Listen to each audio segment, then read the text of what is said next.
बाबा तुम कौन पढ़ुच? कार्तिक पुराण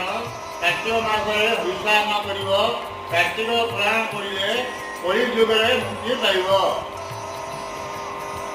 शुण सकल मुनि जने सत्यदे श्रीकृष्ण बोधने अपना पूर्व कर्म शुणी आनंदे मने मने गुणे पति चरण तले पड़ी कहरी बेनी कर दड़ी भनाथ कर अनुग्रह कार्तिक व्रत कथा कह पूर्वे प्रकाश हेला कहूँ तुम्हार ये प्रिय कहूँ तेरु शुणी विश्वधामर भप्रभु अनुग्रह कर सत्यवतने हृषिकेश कार्तिक महिमा विशेष कहती पूर्व कलाकृति